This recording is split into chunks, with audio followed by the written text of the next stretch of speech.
गुंजन बहन ये लो लड्डू खाओ। दीदी आज किस खुशी में लड्डू बांट रहे हो? अरे आज मेरे पहलवान का जन्मदिन है ना, इसी खुशी में। क्योंकि मेरा पहलवान केक नहीं काटता है, पहले भगवान के दर्शन करता है और उसके बाद लोगों का मुंह मीठा करता है, उसी खुशी में। खाओ आप। अच्छा पहलवान भैया बहुत बहुत मुबारक हो आपको जन्मदिन। थैंक यू दीदी, थैंक यू। सिंगारी साहब किस खुशी में लड्डू बांट रहे हो? अरे बाबा जी आज मेरे पहलवान का जन्मदिन है ना, उसी खुशी में बांट रही हूँ। लीजिए मुंह मीठा करिए। अच्छा जी, राम राम। अरे मास्टर जी आइए आइए, नमस्कार। नमस्कार। बहुत सही समय पे आए आप। आज मेरे पहलवान का जन्मदिन है, मुंह मीठा करिए, आशीर्वाद दीजिए इसको। अरे ये तो बहुत खुशी की बात है और जन्मदिन की बहुत सारी शुभकामनाएं तुम्हें। बस यूं ही मुस्कुराते रहे, मेरा आशीर्वाद तेरे साथ है। थैंक यू माता। बेटा पहलवान भैया। अरे बेटा ले। अरे क्या हुआ मास्टर जी, लीजिए ना। अरे नहीं चिंगारी जी, बस अंदर से मन नहीं कर रहा कुछ भी। अरे क्या हुआ? मास्टर साहब आपको शुगर तो नहीं हो गया? अरे नहीं बेटा, शुगर क्यों होगा मुझे, बस ऐसे ही मन नहीं कर रहा। तो फिर मना क्यों कर रहे हैं आप? इसे जानती हो आप? कहाँ रहता है ये, पता है आपको? नहीं जानती तो नहीं हूँ, लेकिन हाँ रोज आते जाते मैं इसको देखती हूँ। मैं बताता हूँ कहाँ रहता है ये। वो जो पड़ोस में झुग्गियां है ना, वहां रहता है ये। उस गंदगी में रहता है। अगर उस झुग्गियों में आप चली जाओ ना तो बदबू ही बदबू मारती है। उस नाली का कीड़ा है ये। और इसके हाथ की मिठाई लगाए हुए मैं खाऊं? नहीं चिंगारी जी। आपका नाम सज्जन यादव है और मैं आपकी बहुत इज्जत करती थी, लेकिन आप इज्जत के लायक नहीं है। अरे आपके दिल में इतनी छुआछूत भरी है तो आप बच्चों को क्या शिक्षा देते होंगे? तो आप क्या चाहती है कि इसके हाथ के लगाए हुए लड्डू को खाऊं मैं? राम राम चिंगारी जी, मैं ऐसा नहीं कर सकता। मास्टर साहब आपके बड़े गंदे विचार हैं। दीदी मास्टर जी ना मुझे सबसे पीछे बिठाते हैं और मैं इनसे कुछ पूछता हूँ मास्टर जी से तो ये बताते भी नहीं है। मेरा बस चले ना, तुझे क्लास में भी ना घुसने दूं। छी। मास्टर जी आप सिर्फ नाम के सज्जन हैं, लेकिन सज्जनता वाले कोई भी गुण नहीं है। आप सरकारी स्कूल के मास्टर में ये सोच के मुझे बड़ी घिन सी आ रही है। एक बार झुग्गी झोपड़ी में जाके देखो, कितनी गंदी बदबू आती है। उनसे बात तक नहीं कर सकते। जैसे मुंह खोलते ना, वो कीचड़ वाली बदबू आती है उनके मुंह से। मास्टर जी हम आपके तरह से ही इंसान हैं। गरीबी की वजह से हम झुग्गियों में रहते हैं। मास्टर जी सही तो बोल रही है, गंदगी आपके दिलो दिमाग में भरी है और गंदा आप दूसरों को बोल रहे हैं। पहले अपने दिल की गंदगी को साफ करिए, फिर कुछ बोलिएगा। देखो चिंगारी जी, तुम हद से ज्यादा बढ़ रही हो। मास्टर जी मैं आपकी इज्जत करती हूँ इसलिए शांत हूँ, वरना अभी तक आपकी इज्जत की मैं धज्जियां उड़ा चुकी होती। और मुझे पता आप रहते कहाँ पे, कौन सी कॉलोनी में। 2 BHK घर में ना, जहाँ पे ना हवा आने की जगह और ना ही प्रकाश आने कोई खिड़की, माचिस की डिब्बी में कैद रहते हैं आप। गलत फहमी है आपको चिंगारी जी। जिसे आप माचिस की डिब्बियां बता रही हो ना, 50 लाख का फ्लैट है, well furnished, hi fi society में है वो। मास्टर जी आप फ्लैट में रहते हो तो ये हाल है, कभी कोठी में रहते हो तो आप क्या करते पता नहीं। दीदी जी मैं घर से सारा काम कंप्लीट करके लाता हूँ, फिर भी मास्टर जी मुझे मारते हैं। और दूसरे बच्चे काम करके नहीं लाते हैं, उनको ये नहीं मारते हैं। ओ ज्यादा मत बोल, तू स्कूल चल, तुझे आज ही स्कूल से निकालूंगा। ओए मास्टर जी, 2 टके की सोच रखने वाले फालतू इंसान, तू क्या निकालेगा इसको? चिंगारी नाम है मेरा, चिंगारी किन्नर। और तेरी नौकरी में ना खा गई ना तो मैं नाम चिंगारी नहीं, एक फोन करूंगी शिक्षा मंत्री को और तू नौकरी से हाथ धो बैठेगा, समझा? दीदी लगाओ तो फोन, इसे 2 मिनट में पता चल जाएगा। आप शिक्षा मंत्री जी को भी जानती हो? चिंगारी जी मुझे माफ कर दो, और आज के बाद मैं आपसे प्रॉमिस करता हूँ कि किसी के बारे में भी भेदभाव नहीं करूंगा, पक्का। नौकरी पे बात आई तो भेदभाव सब मिट गया। माफी मुझसे नहीं, इस बच्चे से मांगो। और जिस शिक्षक के मन में ये छुआछूत की बीमारी पल रही हो, वो क्या बच्चों को शिक्षा दे रहा होगा? अरे शिक्षक को तो भगवान से भी ऊपर दर्जा दिया गया है, और तुम शिक्षक और गुरु का नाम कलंकित कर रहे हो, विद्या माँ को अपमानित कर रहे हो।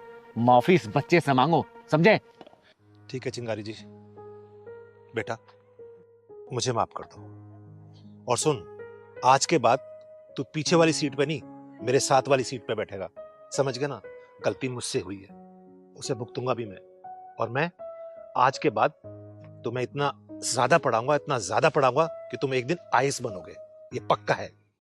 मास्टर जी आप मुझसे माफी मत मांगो क्योंकि आप मेरे गुरुजी हो। देखा मास्टर जी, जिस तरीके से हवा पानी पे सभी का अधिकार होता है ना, उसी तरीके से शिक्षा पे सभी का अधिकार होता है, चाहे अमीर हो चाहे गरीब, समझे? चिंगारी जी, आपने मेरी आंखें खोल दी है। समझ गया हूं मैं सब कुछ। मैं लड्डू खा लेता हूँ। और मास्टर जी मुझे ही माफ करिएगा अगर आवेश में आके मैंने कुछ भी गलत सही बोल दिया हो आपको तो। अरे चिंगारी जी, ऐसी बात नहीं है। आपने तो मेरी आंखें खोली है। मैं तो गलत सोच का गुलाम बना हुआ था, आज मेरी आंखें खुल गई है। वैसे बेटा, जन्मदिन की बहुत बहुत मुबारक। चलिए बेटा, स्कूल चलते हैं।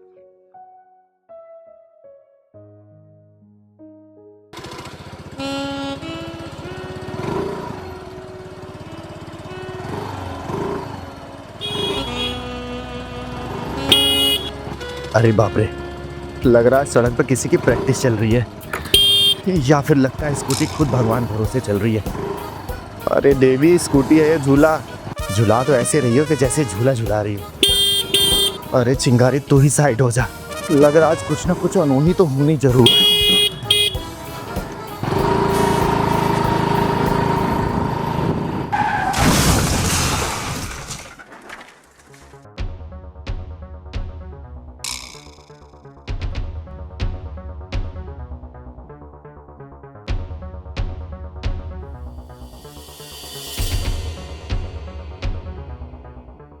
सॉरी सॉरी, वो मैं संभाल नहीं पाई, ब्रेक ने ना धोखा दे दिया। अरे नहीं देवी, आपकी ब्रेक ने नहीं बल्कि मेरी किस्मत ने धोखा दे दिया है। और मुझे तो पहले से अंदाजा हो गया था, ये अंदेशा हो गया था मेरे बारे में। लगता है यमराज ने ना आज तिरछी नजर डाली है मेरे ऊपर। और जिस हुजूम में झूम के आप स्कूटी पे घूम रही है ना, मुझे लग रहा है कि मेरा बेड़ा गर्क है आज। बेड़ा गर्क मतलब क्या? अरे यही तो दुनिया पूछना चाहती है कि लेफ्ट इंडिकेटर जला के राइट गाड़ी मोड़ना, इसका क्या मतलब है? ओह सॉरी, वो ना बंद करना ध्यान नहीं रहा। रहने दो, हर लड़की की यही दिक्कत है, और हर लड़की की दिक्कत तो पूरी दुनिया की मुसीबत है। हाँ, लड़की से क्या मतलब है आपका? आप ऐसे कैसे बोल सकती हैं? आप खुद तो ना ही पूरी लड़की हैं, ना ही पूरा लड़के हैं, खुद तो आधी औरत है आधा मर्द है। अरे आधा मर्द हूँ इसलिए तो गाड़ी को ठीक से चला लेती हूँ। क्या? नहीं कुछ नहीं, मैं तो कुछ नहीं बोल रही हूँ। मैं तो सिर्फ ये बोल रही हूँ कि अगर तुम्हारा अपनी गाड़ी पे कंट्रोल नहीं है तो बेधड़क अपनी गाड़ी को सड़क पे दौड़ा कर लोगों की धड़कन क्यों बढ़ा रही हो? अब जब सीख लेना तो अपने विमान की सवारी करना। एक्सक्यूज मी, तुम होती कौन है मुझे ज्ञान देने वाली? हाँ, मुझे ना तुम्हारे ज्ञान की जरूरत नहीं है, मुझे कुछ नहीं समझना। गलती तुम्हारी है, तुम ढंग से रास्ते पे नहीं चल रही थी तो ठोकर लगी है, ये तुम्हारी वजह से हुआ है। मैं तो आराम से जा रही थी, अब ना मुझसे ज्यादा बहस करने की जरूरत नहीं है। हटो, रास्ता दो, मुझे जान दो। ओह, बिना सींग और पूंछ की बिदकती आत्मा, जरा सा हंस के क्या बात कर लिया? सिर पे चढ़ गई तू, दो ही साथ तुझे में। एक बात बता, गाड़ी का गलत सिग्नल किसने दिया था? गाड़ी रॉन्ग साइड किसने मोड़ी थी? बोलना। अब तू मुझे सिखा रही है कि देख के चलूं मैं? अरे जब चिंगारी रोड पे चलती है ना तो आसपास के लोग सोच पूछ के चलते हैं कि कहीं ये भड़क ना जाओ, जला के राख ना कर दे, और उस चिंगारी को तू सड़क पे देख के चलने के लिए बोल रही है? सॉरी दीदी, दीदी सॉरी सॉरी, मुझसे गलती हो गई। आइंदा से ना कभी भी रोड पे स्कूटी लेके नहीं चलूंगी। जब तक स्कूटी चलाना नहीं सीख जाऊंगी तब तक नहीं चलूंगी, ना ही रॉन्ग टर्न लूंगी। पक्का जाने दो ना दिलूंगी। अरे अरे अरे अरे, चुप जा बेटे। अरे मैं तुझे डांट नहीं रही थी पगली, मैं तो समझा रही थी। वो मेरा अंदाज ही ऐसा है ना कि आवाज निकलने से पहले डांट निकल जाती है। एक काम कर, जा तू आराम से जाना, आहिस्ता आहिस्ता जाना, लेकिन ब्रेक और इंडिकेटर का बेटा ध्यान रखना, ठीक है? जा जा, घर जा बेटा। धक्का लगा दूं ये चला लेगी बेटा? नहीं दीदी, चली जाऊंगी। आराम से जाना, आराम से आराम से। इसकी मासूमियत देख के ना मुझे अपने पहलवान की याद आ रही है। कब आएगा रे बेटा तू गांव से?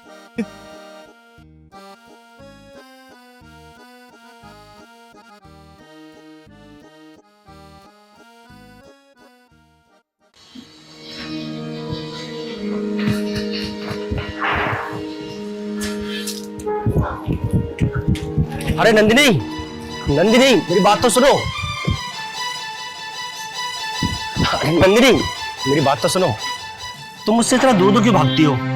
अरे यार देखो, तुम अपनी लाइफ में सेटल हो और मैं भी अपनी लाइफ में सेटल हूँ। सब कुछ तो है मेरे पास, घर है, पैसा है, गाड़ी है, और क्या चाहिए तुम्हें?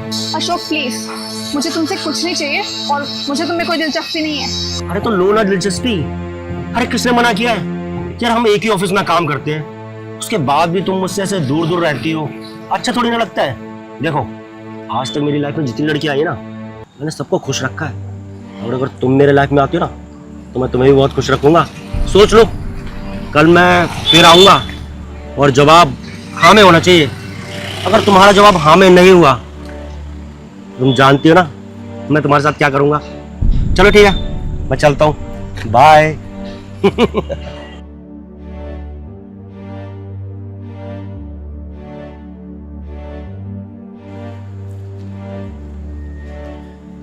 नंदिनी, प्रणाम दीदी, आप कैसी हैं? खुश रह बेटा, मैं ठीक हूँ। परेशान कर रहा था क्या तुझे? नहीं दीदी, ऐसा कुछ नहीं है। देख, अगर तुझे परेशान कर रहा था ना तो मुझे बता। मैंने ऐसे गली के आवारा कुत्तों को बहुत अच्छी तरीके से ठीक किया है। नहीं दीदी, ऐसा कुछ नहीं है। वो मेरे दफ्तर में ही काम करता है और बस थोड़ा लगाव है उसे मुझसे, पर मैं ऐसा कुछ नहीं चाहती। और आप डरो मत, फिक्र की कोई बात नहीं है। देख, मैं तुझे अपनी छोटी बहन जैसी मानती हूँ, इसलिए मैं तुझे समझा रही हूँ। क्योंकि ऐसे हवस के हरामियों को ना मैंने अपने हाथों की गर्मी से ठीक किया है। बाकी तू अपना ख्याल रखना। जी दीदी। ठीक है, घर जा।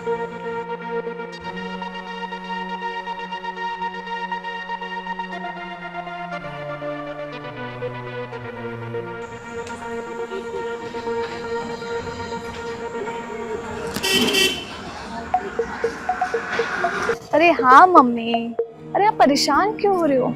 हाँ, छुट्टी हो गई है मेरी, ऑफिस से निकल गई हूँ, मैं पहुँच जाऊँगी। हाँ हाँ, बना दो। आलू के पराठे बना के रखना, ठीक है? ठीक है, चलो बाय।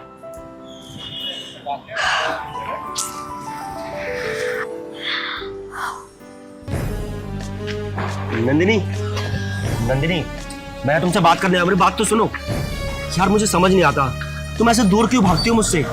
देखो ना यार, हम साथ में बहुत खुश रहेंगे। अशोक, मुझे तुमसे कुछ नहीं चाहिए, कृपया मुझे अकेला छोड़ दो। तुझे समझ नहीं आ रहा क्या? इतने नखरे क्यों कर रही है? मुझे कब से समझाने की कोशिश कर रहा हूँ, लेकिन तेरे दिमाग में मेरी बात नहीं बैठ रही ना। देख, तू जितने मर्जी नखरे कर ले, लेकिन शादी तो मैं तुझसे ही करूंगा। पर थोड़े दिन मेरे साथ घूम लेगी, फिर लेगी, ऐश कर लेगी, तो क्या हो जाएगा? देखो अशोक, मैं तुम्हें मना कर चुकी हूँ और मेरा जवाब कल और आज सेम ही रहेगा। मुझे अकेला छोड़ दो, मैं जा रही हूँ। एक मिनट, मुझे कब से समझा रहा हूँ, तेरे दिमाग में बात नहीं बैठ रही क्या? तुझे बहुत घमंड है ना अपने इस खूबसूरत चेहरे पे, तो देख तेरे इस खूबसूरत चेहरे को ही बिगाड़ देता हूँ।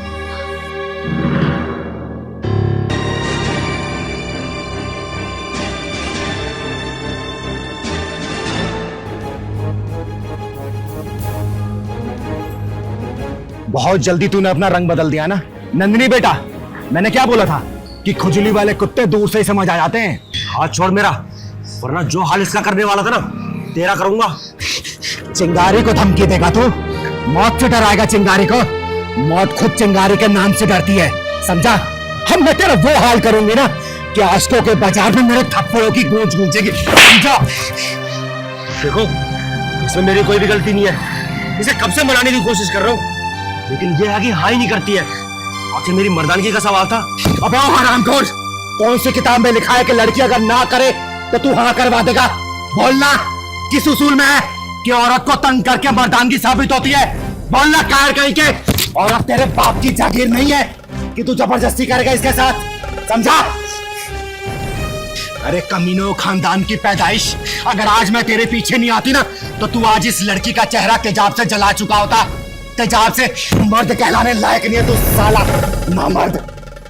नंदिनी बेटा, निकाल अपनी चप्पल और मार साले को, मार मार, निकालो।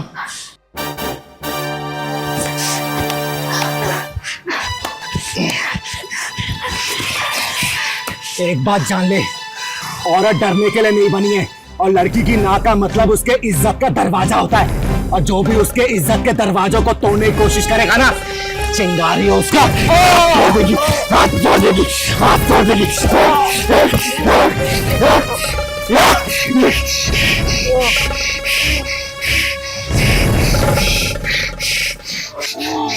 नन्ही बेटा चल।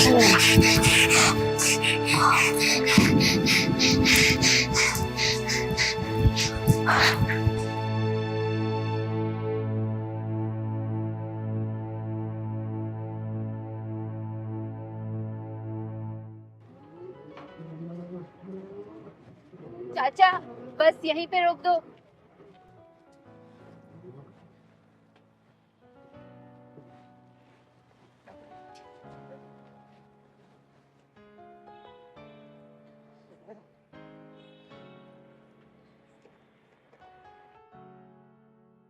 चलो।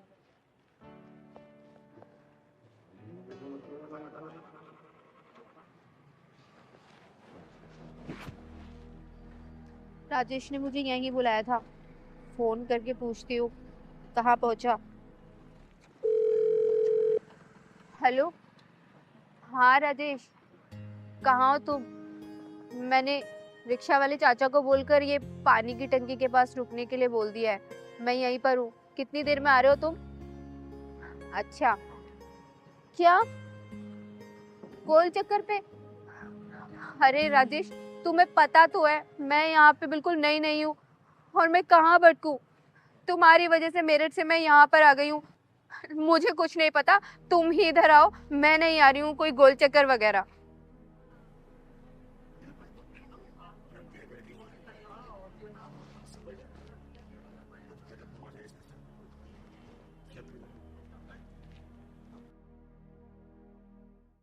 बेटा, तुम इस शहर में नहीं आई हो क्या? हाँ जी, मैं इस शहर में नई आई हूँ। क्या आप मुझे बता देंगी ये गोल चक्कर किधर है? हाँ बता दूंगी, लेकिन तुम्हारा नाम क्या है? दीदी, मेरा नाम रिया है और मैं मेरठ से आई हूँ। अच्छा, किससे मिलने आई हो यहाँ पर? दीदी, मैं मेरठ से अपने एक फ्रेंड से मिलने आई हूँ जो मुझे इंस्टाग्राम पे मिला था। अच्छा, नाम क्या है उसका? उसका नाम राजेश। उसने मुझे बोला था कि ये जो कृष्णा एन्क्लेव की पानी टंकी है इसके पास उतर जाना, और आप बोल रहे हैं कि गोल चक्कर पे आ जाओ। तो प्लीज दीदी बता दोगे कि गोल चक्कर किधर पड़ेगा?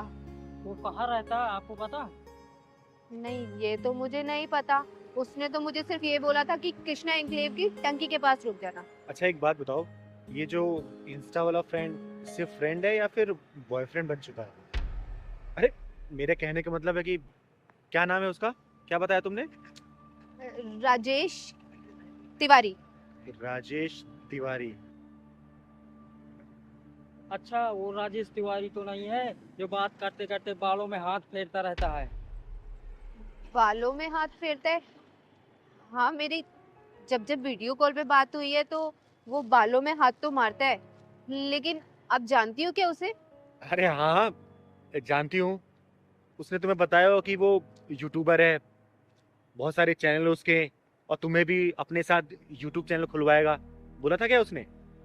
हाँ हाँ दीदी, बिल्कुल A to Z ऐसे ही वर्ड्स बोले थे जैसे कि आप बता रहे हो। लेकिन आप कैसे जानती हो उसे? अरे वो सब छोड़ो, फिर तो उसने ये भी बोला होगा कि कुछ पैसे लेके आना, और ये बोला होगा कि वीडियो में तुम काम करना क्योंकि तुम बहुत सुंदर हो, स्टोरी डायरेक्शन वो करेगा, वो पैसे कमाओगे मिलके, बोला था क्या? हाँ दीदी, ऐसे ही बोला था।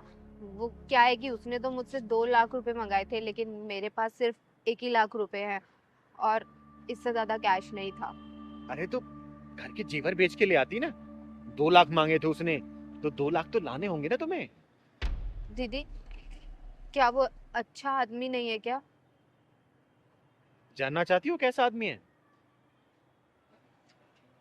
हाँ बहुत अच्छी तरीके से जानती है चिंगारी उसको, तो चलो मेरे साथ, चलो तो। हाँ भाई, बस तेरी पेमेंट पहुंच जाएगी तेरे पास। अभी बस स्टैंड पहुंची है, आधे घंटे में लेकर आ रहा हूँ तेरे पास। और सुन, नई नई नोटों की गड्डी है, सील पैक। और हाँ, मेरी पेमेंट भी तैयार रखना, समझ रहा है ना तू? दीदी, अरे हाथ क्या रहा है, हाथ क्या रहा है? रिया तुम? हाँ रिया, जिसको तू बेचने की फिराक में था, वो तो शुक्र मना कि मैं मिल गई इसे, और तू मुझे यहाँ पर क्या करना चाहता था उसको लेके? फिल्म बनाएगा तू उसकी, है? काम दिलाएगा इसको, बोलना। तुमने मेरा पागल बनाया, मेरठ से मुझे यहाँ बुलाया मुझे बेचने के लिए। बता कितने में सौदा किया था इसका? दीदी वो 10 लाख। 10 लाख में? सुन लिया तूने, 10 लाख में सौदा किया तेरा। ऐसे होते हैं ऑनलाइन फ्रेंड्स, जो अब लड़कियों को चिकनी चुपड़ी बातों फंसाते हैं, पैसे ऐसे और बेच देते हैं। तुझे पता 6 महीने पहले एक लड़की इसके चंगुल से बची है कैसे? वो तो क्या इसका घर पता जानती थी, पुलिस में कंप्लेंट किया उसने, और पुलिस वाले इसके पिछवाड़े में डंडा घुसेड़ के जेल में डाले थे। अभी 15 दिन पहले छूटा ये, बता ना, ये नहीं बताया तूने? बताया तूने इसको? वो तो दीदी मुझे यहाँ मिल गई, मेरी किस्मत अच्छी थी, वरना तुम जैसे कमीने इंसान तो मुझे अब तक बेच चुके होते।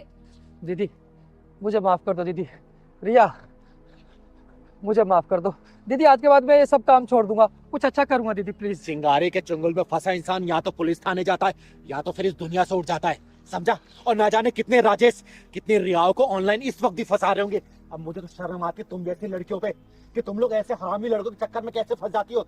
अरे कम से कम अपनी माँ बाप के बारे में सोचा तो करो।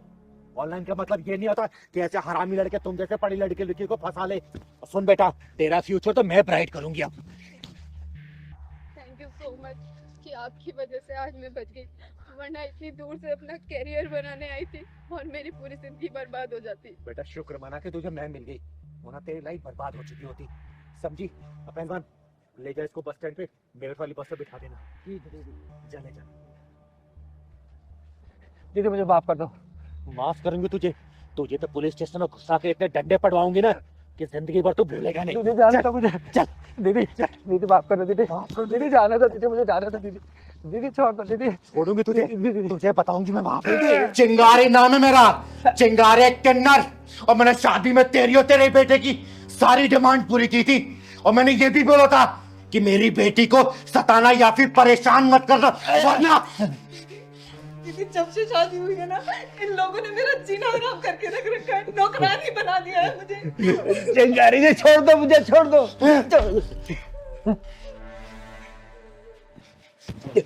ये देख, इस लिस्ट का सारा सामान मैंने एक एक करके तेरे घर पहुंचाया था।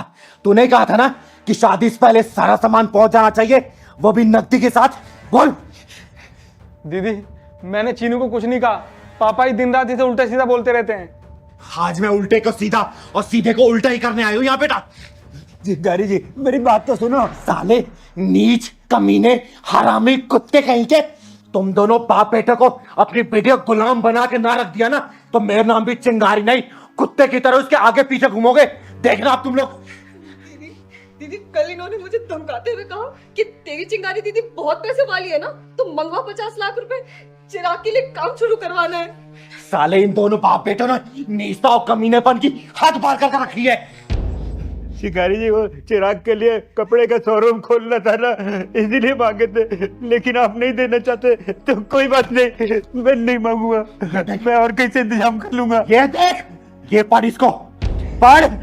पढ़ना क्या है इसमें? ये सारा सामान वापस लेने आई हूं मैं, पढ़ इसको, पढ़। इतना सब कुछ कहाँ से लाएंगे शिकारी जी? जब लिया तो तब नहीं सोचा था क्या कि चिंगारी का बेटी को परेशान करोगे? चिंगारी तुम लोग का हलक में डालकर सारा सामान वापस ले लेगी। वापस। दीदी दीदी हमें माफ कर दो दीदी, हमने कुछ नहीं किया दीदी, प्लीज दीदी हमें माफ कर दो। चीनू बेटा, इन दोनों बाप बेटा तुझे जान से मारने की धमकी दी थी ना? मुझे माफ कर दो, आज के बाद चीनू को हम कुछ नहीं बोलेंगे, दोनों बाप बेटे मिलकर घर का सारा काम कर लिया करेंगे, चीनू को कभी कुछ नहीं बोलेंगे। चीनू बेटा तूने बताया नहीं, जान से मारने की धमकी दी थी ना? हाँ दीदी, कहा था कि अगर तू पैसे लेके नहीं आएंगी तो तुझे जान से मार देंगे। वो तो गलती से मुंह से निकल गया था। हाँ दीदी, पापा से जो हुआ सब जाने में हुआ, अब से हम चीनू को कुछ नहीं करेंगे दीदी, फूलों जैसे हाथ में रखेंगे दीदी, माफ कर दो दीदी हमें। दीदी दीदी इन दोनों की बातों में मत आना, ये तो गिरगिट से भी ज्यादा तेज है रंग बदलने में। आप यहाँ पे है ना तो आपके डर की वजह से ऐसा बोल रहे हैं, आपके जाते शादी फिर मेरे साथ वही व्यवहार करेंगे। दीदी तू चिंता मत कर बेटा, इन दोनों बाप बेटों को यही हिसाब करके जाऊंगी मैं। भिखारियों कटोरे में जोरों से ज्यादा भीख डाल दी मैंने, इसलिए इन लोगों को हजम नहीं हो रहा। अच्छा मनलाल, तू ये मत सोच रहा कि मैं कोर्ट कचहरी जाऊंगी, मैं कोर्ट कचहरी का इंतजार नहीं करती सालों सालों तक। चिंगारी खुद ही अदालत है, खुद ही जज और खुद ही वकील, फैसला यही करके जाऊंगी मैं, याद रखना तू। चिंगारी माफ कर दो, हमें माफ कर दो दीदी, सुन बे सफोले, सुन, तेरा नाम चिराग है ना? 7 दिन के अंदर ये सामान अगर मेरे घर पे नहीं पहुंचा, तेरी जिंदगी का सारा चिराग बुझा दूंगी मैं। और चीनू बेटा, जाके जरूरत का सामान तू पैक कर ले, बाकी सामान ये दोनों कुत्ते खुद ही पहुंचाएंगे। जा कर क्या? इतना सामान कहाँ से लाएंगे चिंगारी जी, हम कैसे दूंगा? तो लिया क्यों था, बोल ना। अरे तुम दोनों बाप बेटों का लालचीपन है, तुम्हारे गले की हड्डी बन चुकी है। और चिंगारी समझौता नहीं करने वाली, और चिंगारी उन लोगों में से नहीं है जो अपनी बेटी को बोले कि बेटी ससुराली तेरा घर है, आज नहीं तो कल सब कुछ एडजस्ट हो जाएगा, थोड़ा बहुत मैनेज कर ले। तेरी डोली उठी है मायके से, तेरी अर्थी उठनी चाहिए ससुराल से। ना ना ना ना ना, चिंगारी ये सब बातों पे भरोसा नहीं करती। चिंगारी ने अपनी बेटी की आंखों में ना आंसू देखे थे, ना देखे हैं और ना ही देखेगी। भले मैंने इसे पैदा नहीं किया, लेकिन बड़े नाजों से पाला है मैंने। और 7 दिन के अंदर ये सामान मेरे घर नहीं पहुंचा ना, 8वें दिन तुम दोनों की अर्थी ठुआ दूंगी, याद रखना, समझे? चिंगारी नाम है मेरा, चिंगारे टिन्नाथ। चल बेटा। सारा सामान हम कहाँ से देंगे?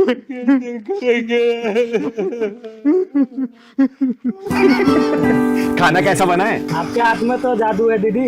मेरी मदद करो दीदी, हमारे लिए मेरी मदद करो। अरे अरे रुक तो सही, अरे रुक तो, बता तो क्या हुआ? समय नहीं है, बस आप ही मेरी आखिरी उम्मीद है। मेरी इज्जत, मेरा बच्चा, सब आपके भरोसे। इज्जत, बच्चा, आखिरी उम्मीद।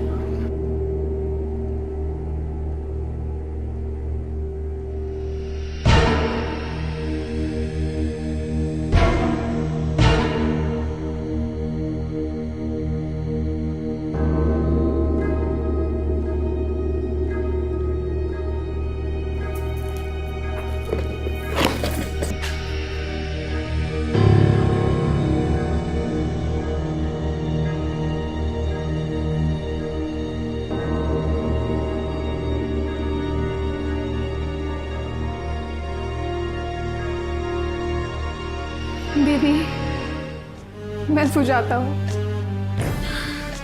मैं अविवाहित हूँ और एक बच्चे की माँ बनने वाली हूँ। पर इसमें मेरा कोई कसूर नहीं है। मेरे प्रेमी ने मुझसे वादे किए, कसमें खाई और फिर मुझे छोड़ के चला गया। और अब जब मेरे घर वालों को ये सब पता चला तो कह रहे हैं कि ये बच्चा हमारे खानदान की नाक कटवा देगा। वो मुझे इस बच्चे को गिराने के लिए कह रहे हैं कि या तो मैं बच्चे को गिरा दूं और या तो वो मुझे जान से मार देंगे। दीदी, मैं जानती हूँ मैंने इस समाज का नियम तोड़ा है, मुझसे पाप हुआ है, लेकिन उसमें इस बच्चे की क्या गलती?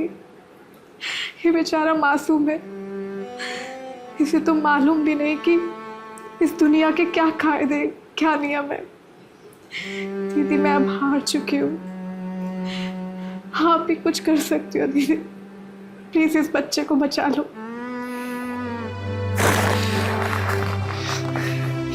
हे भगवान, जब एक औरत का कोख मंदिर होता है तो लोग उस मंदिर को अपवित्र करने में क्यों तुले हुए हैं? एक मर्द के धोखे की सजा एक माँ को, एक माँ अपने बच्चे को मार दे। अरे ये कैसा अपराध करना चाहते हैं ये लोग? नहीं नहीं, ये गुनाह नहीं होगा। चिंगारी अब किसी की मजबूरी नहीं बल्कि उम्मीद बनेगी, उम्मीद। वो बच्चा भी जिएगा और उसकी माँ भी, और वो भी अपना सर उठा के चल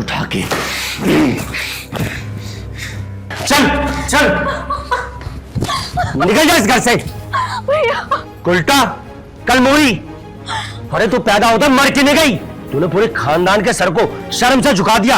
अरे बाप दादाओं की इतने सालों की इज्जत को तूने मिट्टी में मिला दिया है। अब ना तुझे मैं छोड़ने वाला नहीं हूं। अब तू देख मैं तेरे साथ क्या करता हूं। और तू क्या कह रही थी? तू इस बच्चे को जन्म देगी ताकि हमारी बच्ची कुछ इज्जत को बाजार में नीलाम कर सके। अब तू देख तेरे पेट में जो बच्चा पल रहा है ना, इसे मैं मार दूंगा। इस हरामजादे को छोड़ूंगा नहीं, इसकी वजह से ये सारा कलेश हो रहा है। मैं इस बच्चे को नहीं मारूंगी। अरे पागल हो गया तू? दिमाग तो ठिकाने पे?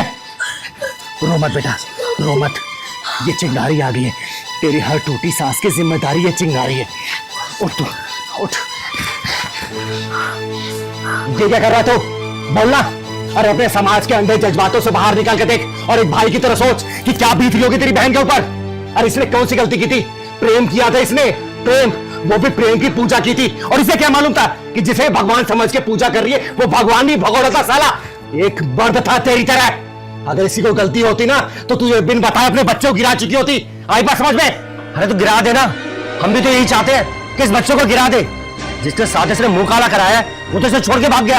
अबे सांप के फंदे को हमारे गले में डालना चाहती है। अरे सच मर के नहीं जाती। अरे मरी तो चुकी है ये, सिर्फ इस बच्चे के लिए जिंदा है और तुझे अपनी बहन पर दया नहीं आ रही है? नहीं, मुझे इस पर कोई दया नहीं आ रही है। अरे मेरा तो दिल कर रहा है कि इसका पेट फाड़कर इसके पेट में जो पाप पल रहा है ना उसका गला घोट दूं। बस, बहुत बोल चुका तू। अब एक भी शब्द निकाला ना तो अर्धनारीश्वर का प्रचंड रूप दिखाऊंगा तुझे मैं। और किसको गुस्सा दिखा रहा तू? बोलना, अगर इतना ही गुस्सा तेरे अंदर है तो जा उससे सवाल जवाब कर जिसने तेरी बहन के प्यार को समाज के लिए पाप बनाकर छोड़ दिया। पर नहीं, तू नहीं जाएगा क्योंकि तेरे अंदर भी कारता का अंश है, अंश। तू भी उसकी तरह पल्ला झाड़ रहा है बस। मैं? हाँ तू रहने। अरे इतिहास गवाह है कि माँ की कोख किसी कुल का कलंक नहीं, उस कुल की ताकत होती है, ताकत। और तू अपनी बहन को उल्टा कह रहा है, कुलक्षणी कह रहा है, उसकी कोख को अपवित्र बता रहा है? अरे तूने भी किसी माँ की कोख से जन्म लिया होगा और तू उसी कोख पे राख मारने चला है, उसी कोख पे। बस तुम्हारी ये ढोंग भरी बातों का मुझ पर कोई असर नहीं होने वाला। और अगर इतना ही प्यार आ रहा है ना इसमें तो इसे अपने घर ले जाना। वैसे भी इसकी परछाई हम अपने इस घर पे पढ़ने भी नहीं देना चाहते हैं। और अगर इसके इस बच्चे ने जन्म ले लिया तो हमारा पूरा खानदान मिट जाएगा।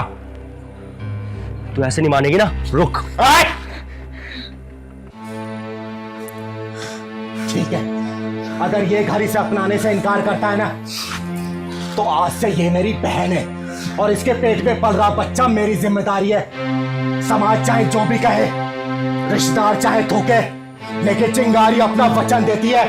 वचन, जब तक चिंगारी की सांसें चल रही है ना इसे कोई मिटा नहीं सकता, मिटा नहीं सकता। और हाँ, आज के बाद से अगर किसी ने भी इसकी तरफ देखने की कोशिश की तो चिंगारी कसम खा के बोल रही है उसे दुनिया को आखिरी बार देखने का मौका तक नहीं देगी, समझा? चल बेटा चल।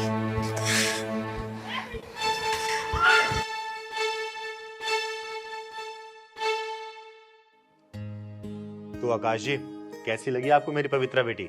बहुत ही सुशील, संस्कारी और प्यारी सी बेटी है आपकी। आकाश जी, मैं आपको अपनी बेटी के बारे में कुछ बता देना चाहती हूँ। जी। ये मुझे तब मिली जब उसको पैदा हुआ सिर्फ 2 या 3 घंटे हुआ था। किसी बहुत ही अच्छी महिला ने इसको झाड़ियों में फेंक दिया था। फिर मैं इसे अपने घर पे लेके आई, इसे पाला पोसा, पढ़ाया लिखाया, बड़ा किया है। और आज वो दिन आ गया कि मैं इसकी शादी की बात कर रही हूँ आपसे। दीदी, मुझे आपकी पवित्र बेटी पसंद है। मैं इससे शादी करके धन्य हो जाऊंगा। इतना उतावले नहीं होते बेटा, कोई भी फैसला जल्दबाजी में नहीं लिया जाता। पवित्रा बेटी, तुम्हें मेरा बादल बेटा पसंद है? बादल बेटा, आपको मेरी पवित्रा बेटी कैसी लगी? बहुत अच्छी लगी मुझे। अरे बधाई हो आकाश जी, लड़का लड़की एक दूसरे को पसंद कर रहे हैं तो पंडित जी को बुला के दोनों कुंडलियां मिलवा लेते हैं और शादी की डेट फाइनल कर देते हैं। अरे इन दोनों की कुंडली मिले ना मिले, लेकिन हम दोनों की तिजोरियों की कुंडलियां तो मिलनी जरूरी है। आकाश जी, अब कहना क्या चाहते हैं? मैं कुछ समझी नहीं। चिंगारी जी, मैं ये कहना चाहता हूँ कि पवित्रा के माँ बाप का कुछ पता नहीं, जाति पाति का कुछ पता नहीं। कल को बारात आएगी तो बारात में कहेंगे कि किन्नर के यहाँ शादी में आए हैं, तो उनका मुंह बंद करने के लिए अपनी तिजोरी का तो मुंह खोलना ही पड़ेगा ना। तो आकाश जी, आपकी तिजोरी का मुंह कितना बड़ा है? क्या क्या डालना पड़ेगा उसमें? काफी समझदार है चिंगारी जी आप। धन्यवाद धन्यवाद। पापा, मुझे तो वो वाली कार चाहिए जो मार्केट में बहुत चल रही है ना, इलेक्ट्रॉनिक वाली, पंच। पंच? चिंगारी जी, ये तो इसकी डिमांड है। तो आप भी बता दीजिए, आपकी क्या क्या डिमांड है?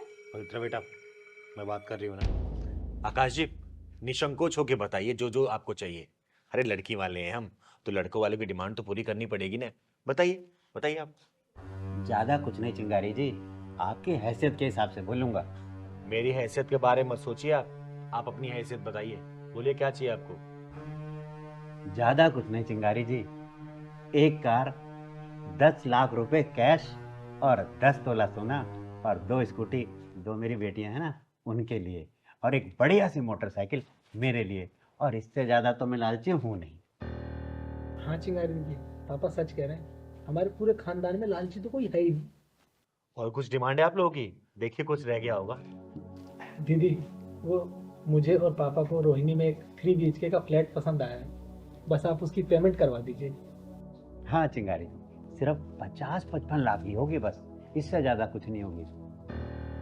अच्छा, और कुछ? ये फ्रिज, AC, टीवी ये तो आप दहेज के रूप में देंगे ही, तो इसलिए तो मैंने कुछ बोला नहीं चाहिए। नीच, कमीनों, हरामियों, सालों, अच्छा हुआ कि तुम लोगों ने अपने गटर जैसा मुंह खोल के अपनी असली औकात दिखा दी। अगर तुम लोगों ने डिमांड नहीं की होती दहेज वाली तो शायद मैं अपनी बेटी को इससे ज्यादा दे रही होती, लेकिन तुम लोगों ने अपनी असली औकात दिखा के ना अपनी अच्छाई और सच्चाई का प्रमाण दे दिया। यहाँ पे निकलो सालों, खड़े रहो ऐसे, निकलो निकलो। अरे शुक्र मानो वो तो मैं दीदी की वजह से चुप थी, वरना जितना तुम्हारा महीने का खर्चा है ना उससे ज्यादा एक हफ्ते में खर्च कर देती है दीदी मेरे ऊपर, मेरी सहूलियत के लिए। दीदी आप लोग मेरे और मेरे पापा की इंसल्ट कर रहे हो। दो कड़ी की औकात नहीं है और चाहिए सोना चांदी हीरे मोती मोटरसाइकिल बाइक। सुनो चिंगारी घर में खड़े हो इसलिए सही सलामत हो, कहीं और मिलते ना एम्बुलेंस में लाद के भिजवा चुकी होती। निकल जाओ यहाँ से। और अच्छा हुआ तुम जैसे दहेज के लोभियों ने अपनी असली औकात दिखा दी, और तुम जैसे लोग यहाँ तो कोई अपनी बेटी भेजना नहीं चाहेगा, समझे? निकलो यहाँ से, निकलो निकलो। साले दहेज के लोभियों। दीदी मैं तो पहली बार में डिमांड सुन के मना करने वाली थी, लेकिन आपने ही चुप कर दिया। बेटा मैं तो इनकी असली औकात देखना चाहती थी, इसलिए मैंने इन लोगों को बोलने का मौका दिया, और अच्छा मैं इन लोगों को अपनी असली औकात दिखा दी। साले दहेज के लोभी गई के। नमकीन बिस्किट भी खराब हुआ है लोगों के चक्कर में।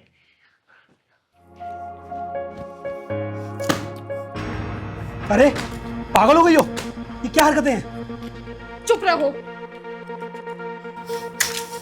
पूजा पूजा ये क्या कर रही है तू? किताबों में आग क्यों लगा रही है? दीदी इस इंसान ने ना मेरी शिक्षा में, मेरी पढ़ाई लिखाई में आग लगा दी है। ये क्या बोल रही है तू?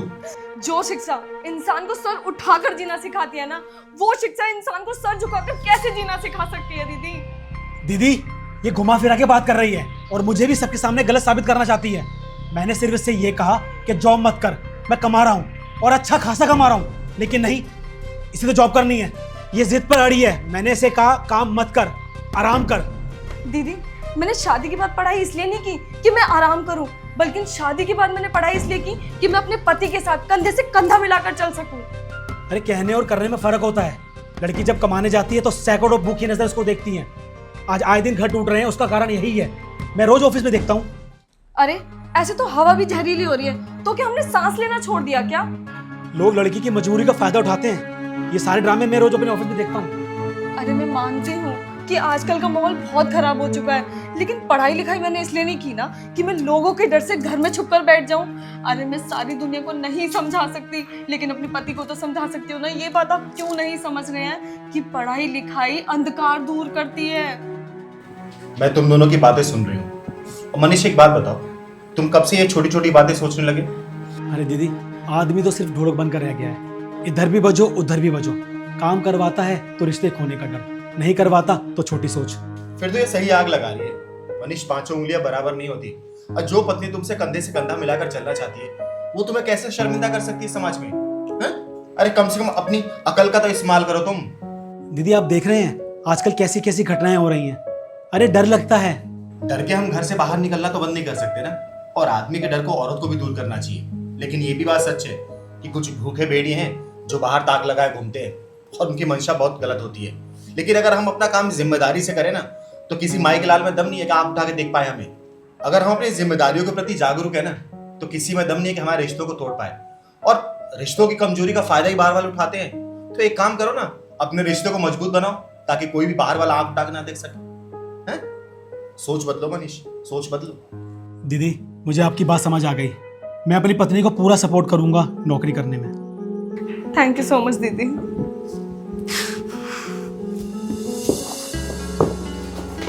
और हाँ मनीष, पूरा सपोर्ट करने से, ठीक है? खुश। जिस बच्चे ने ईमानदारी दिखाई और जो तूने इसको इनाम दिया है ना, वही डबल करके दिया है मैंने तुझे। पेन ले लो 50 रुपए का एक पैकेट, 100 रुपए का एक पैकेट। पेन ले लो 50 रुपए का। भैया भैया एक पेन ले लो 50 रुपए का एक पैकेट, 100 रुपए का एक पैकेट। पेन ले लो 50 रुपए का एक पैकेट, 100 रुपए का एक पैकेट। भैया भैया एक पेन ले लो 50 रुपए का एक पैकेट, 100 रुपए का एक पैकेट। नहीं चाहिए, नहीं चाहिए। दादी दादी एक पेन ले लो, 50 रुपए का एक पैकेट, 100 रुपए का एक पैकेट। 50 रुपए का एक पैकेट, 100 रुपए का एक पैकेट। सर जी प्लीज ये पेन ले लो, ये 50 का, ये वाला 100 का है। रहने दे प्लीज ना सर जी, ये वाला 50 का और ये वाला 100 का है। मेरी माँ की बहुत तबीयत खराब है। अच्छा ये कितने का बता? ये वाला? ये वाला? हाँ। ये वाला 100 रुपए का है। तो एक काम कर, ये 50 में देगा तो बोल। अरे बोल ना, क्या सोच रहा है? देगा 50 में? हाँ ठीक है साहब, दे रहा ना 50 में? हाँ ठीक।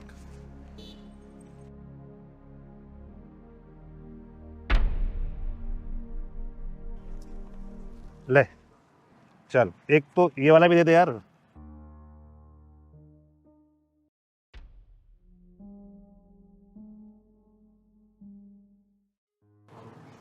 साहब।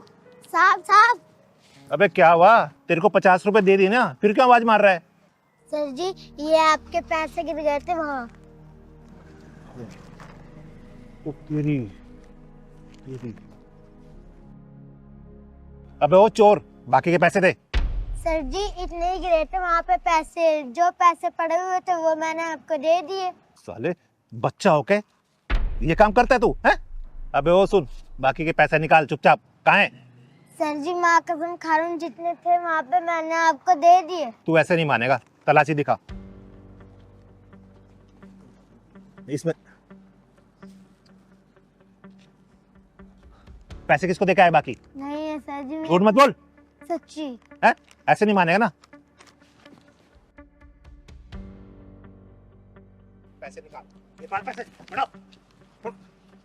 ओए घटिया इंसान, क्यों मार रहा है इस बच्चे को? खड़ा हो बेटा। मैडम इसने मेरे 4,500 रुपए चुराए और 500 दिखा रहा है। बेटा ये क्या बोल रहा है? तुमने चोरी किया क्या? पैसे चुराए इसके? नहीं दीदी, मैंने पैसे नहीं चुराए, जितने वहाँ पे थे उतने ही मैंने इनको दे दिए। झूठ बोल रहा है चोर। ओए वो बंद कर। बेटा सच सच बता। दीदी मैं चोर नहीं हूँ। ये पहलवान का भी क्या करूं मैं, जब भी घर में जरूरत होती है उसको अपने यार दोस्तों की याद आ जाती है। क्या ही कहूं।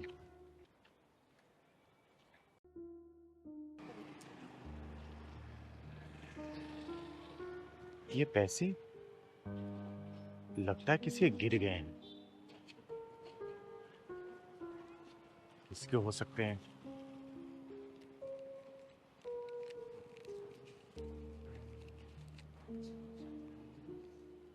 पूरे 4,500 हैं।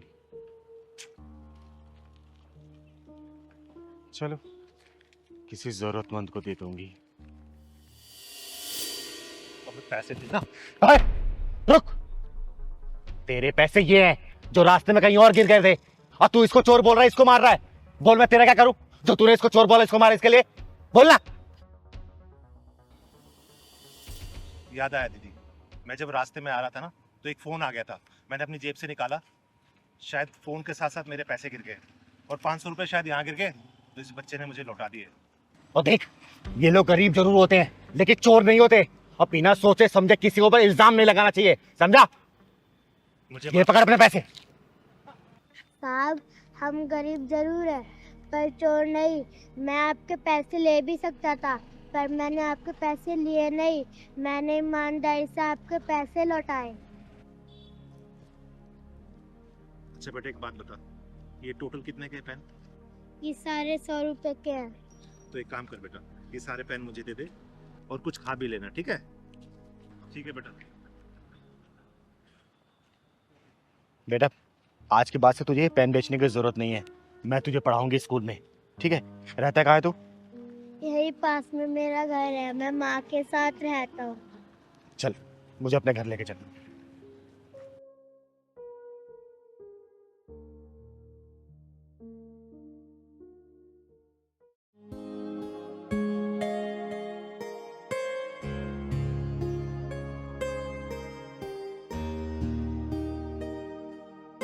लाओ सैलरी दो।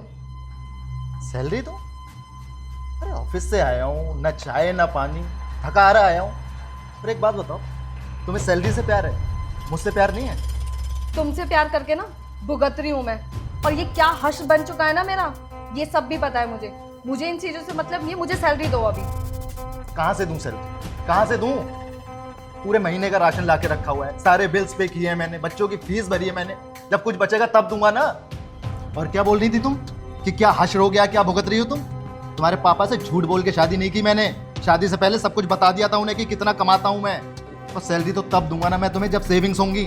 और कोई भूखा नहीं मार रहा हूं तुम्हें, खाना खिला रहा हूं, अच्छा अच्छा पहना रहा हूं। जब पैसे बचेंगे तब दूंगा मैं। मेरे बाप को क्यों बीच में ला रहे हो तुम? अरे सबसे बड़ी गलती थी मेरी तुमसे शादी करना। तुम्हें पता है शादी से पहले मैंने कितने सपने देखे थे कि तुम्हारे साथ यहाँ जाऊंगी, वहां जाऊंगी, ये पहनूंगी, वो करूंगी। और कर क्या रही हूँ मैं? घर में काम, एक नौकरानी बनकर रह गई हूँ। अरे अपने बाप के घर में ना रानी बनकर रहती थी मैं। अगर तुम्हें रानी बन के रहने का शौक है ना तो वो तुम यहाँ भी रह सकती हो। ये सब दिमाग का खेल है, दिमाग का। तुमने सोच लिया कि तुम यहाँ नौकरानी बन के रहती हो, इसलिए तुम्हें ऐसा लग रहा है कि तुम इस घर की नौकरानी हो। अगर तुम्हें महारानी बन के रहना ना तो चली जाओ अपने बाप के घर, वहीं रह लेना।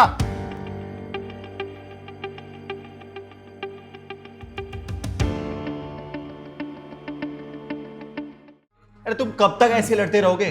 बताओ ना। आए दिन जब भी देखती हूँ ये मुंह फुलाकर सड़कों पर बैठा मिलता है। कब तक चलेगा ये सब? देखो, मैं तुम लोगों की परेशानियां समझ रही हूँ। अब पता है सबसे बड़ी प्रॉब्लम क्या है? प्रॉब्लम ये है कि तुम लोग छोटे छोटे जो खर्चे हैं ना उस पर अंकुश नहीं लगा पा रहे हो। और ऐसा नहीं कि ये प्रॉब्लम सिर्फ तुम लोगों के साथ ही है। मैं आए दिन बहुत सारे परिवार मैंने ऐसे देखे कि वो लोग बचत नहीं कर पाते और आए दिन तू मैं होती रहती है मियां बीवी के बीच में। तुम लोग छोटे खर्चों पे अंकुश लगाओ ना। अब देखो सागर, मैं ये नहीं बोल रहा कि मुस्कान हर जगह गलत है। अरे ये तुम्हारी बीवी है, धर्म पत्नी है, इसकी भी कुछ ख्वाहिशें हैं तुम्हें लेकर। और उन ख्वाहिशों के लिए ये तुमसे ही लड़ेगी ना, किसी और से तो नहीं बोलने जाएगी। ये भी बहुत जगह मन मार के रहती है, ऐसा नहीं कि ये बहुत बुरी है। हाँ, ये मानती हूँ कि ये बहुत बेबाक बोल देती है, तू मैं करने लग जाती है। लेकिन जब तुम इसके दिल की गहराई में झांक के देखोगे ना तो तुम्हारे लिए सिर्फ प्यार ही नजर आएगा और कुछ भी नहीं। और मुस्कान, तुम्हें भी ना कहीं अपने पति को समझना पड़ेगा। अरे बेचारा मेहनत तो कर रहा है ना, 10-10 घंटे की शिफ्ट करता है, लेकिन उसके ऊपर भी तो रिस्पॉन्सिबिलिटी है ना। अपने माँ बाप की रिस्पॉन्सिबिलिटी, गांव में पैसा भेजना है, बच्चे की स्कूल की फीस भरनी है, घर तुम लोगों ने EMI पे ले रखा है, राशन पानी 2 पैसे बचत भी करना है। तो इसलिए अगर ख्वाहिशें पूरी नहीं कर पाए इसका मतलब ये नहीं कि आने वाला समय इसका खराब होगा। क्या पता आने वाले समय तुम्हारी सब ख्वाहिशें पूरी करें। आज जब तुम इसका साथ दोगी ना तभी कल बेहतर बना पाओगी। हर छोटी छोटी बात के लिए ना जब पति ऑफिस से घर आता है ना तो लड़ा नहीं जाता, तू मैं नहीं किया जाता। और किस किताब में लिखा है कि सैलरी हमेशा बीवी के हाथ में देनी चाहिए? और जब खर्चा पति को करना है, हर चीज सामान लाया है, तो भाई जाहिर सी बात है पति अपने पास रखेगा ना। हाँ, ये है कि तुम्हारे अगर खर्चे के लिए पैसे तुमको नहीं देता है, तुम अपनी आवाज उठा सकती हो। लेकिन आए दिन घर में कलह करना, तू मैं करने से ना लक्ष्मी आती नहीं है बेटा, घर छोड़ के चली जाती है। समझो इस बात को। और सागर, आगे से इसकी छोटी छोटी चीजों का ध्यान रख। और लगता है कि इतने पैसे में अगर तुम्हारा गुजारा नहीं हो पा रहा था तो कोशिश करो ना। अरे मुस्कान, तुम भी तो पढ़ी लिखी हो ना, तुम भी तो बच्चों को ट्यूशन पढ़ा सकती हो या फिर किसी स्कूल में जाके एज ए टीचिंग जॉब कर सकती हो। अरे 2 पैसे आएंगे तो घर की चीजें सही होंगी ना। समझो इस बात को। ये ऐसे आए दिन लड़ाई झगड़ा करने से ना अच्छी बात नहीं है। दीदी आप सही कह रही हैं। दीदी मैंने भी बहुत कुछ प्लान्स कर रखे हैं फ्यूचर के लिए, लेकिन जब ये ऐसे लड़ती है ना तो मेरा हौसला टूट जाता है। हाँ दीदी, शायद मैं कभी कभी गुस्से में बहुत कुछ बोल जाती हूँ और इन्हें समझती भी नहीं हूँ। मेरी भी गलती है दीदी, लेकिन मैं आगे से ध्यान रखूँगी कि मुझसे कोई गलती ना हो। हाँ दीदी, ये बात तो आपने बिल्कुल सही कही है कि हमें अपने छोटे छोटे खर्चों पे अंकुश लगाना चाहिए। अगर आज हम अपने छोटे खर्चों पे अंकुश नहीं लगाएंगे तो अपने फ्यूचर के लिए कुछ नहीं कर पाएंगे।